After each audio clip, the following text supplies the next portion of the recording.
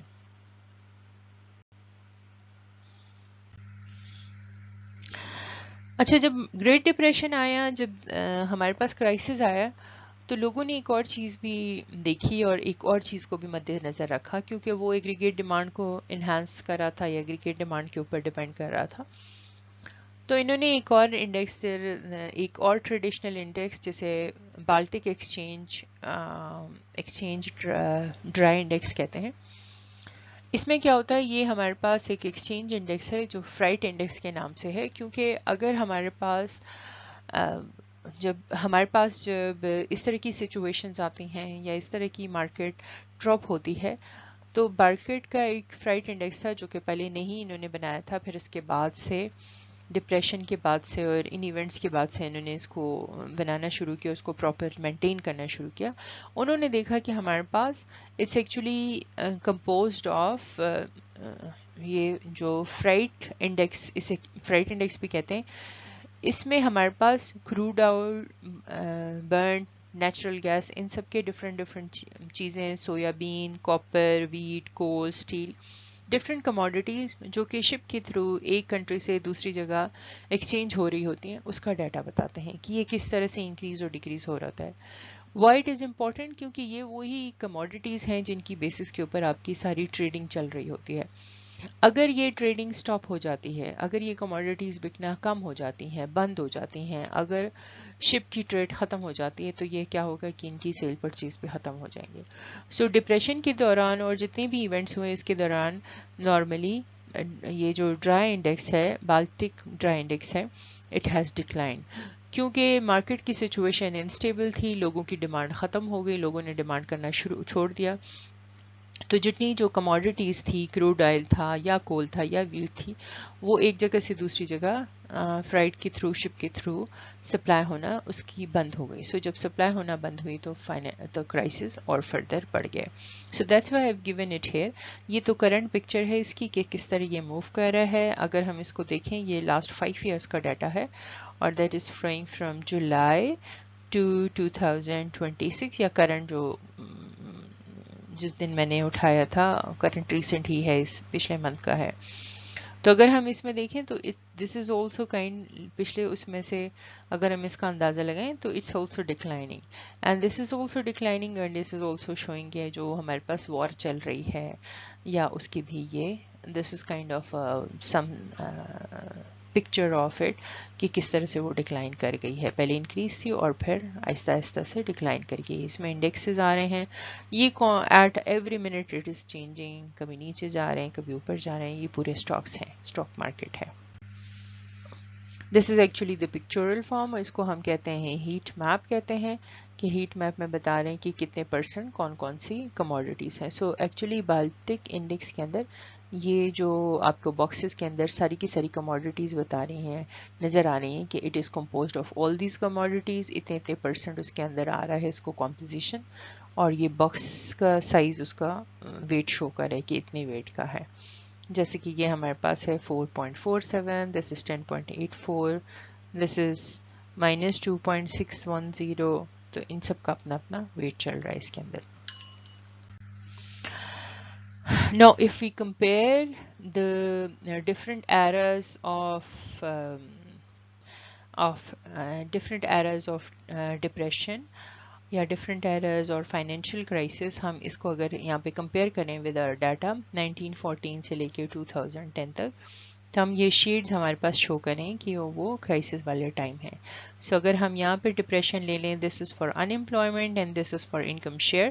تو یہاں پہ اگر ہم دیکھیں تو it has already started somewhere here in 1922 اور پھر بہت زیادہ ہو گیا ٹل یہاں تک ہمارے پاس فرسٹ از ایک پروڈکٹیوٹی گروتھ ہے اور دوسرا ان امپلائمنٹ ریٹ ہے. سو ان امپلائمنٹ ریٹ یہاں تک اچھا خاصا بڑھ گیا اور پھر اس کے بعد سے پھر آہستہ آہستہ سے ڈکلائن ہونا گیا. سو ان امپلائمنٹ ریٹ پہلے بڑھا اور پھر پروڈکٹیوٹی ڈکلائن کر گئی. سملرلی اسی کیس میں ہم انکم آف 1% آف اکانومی اگر ہم دیکھیں تو وہ بھی یہاں سے ڈکلائن کرنا شروع ہو گئی.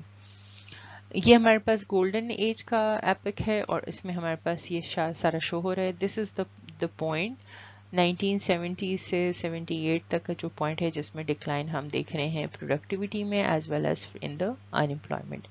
اور سملرلی اسٹیگننٹ اکانومی ہے، انکم جو ہے وہ تقریباً سیم آ رہی ہے، کم ایک ہی پیریڈ میں زیادہ نہ انکریز آ رہا ہے نہ ڈکریز آ رہا ہے.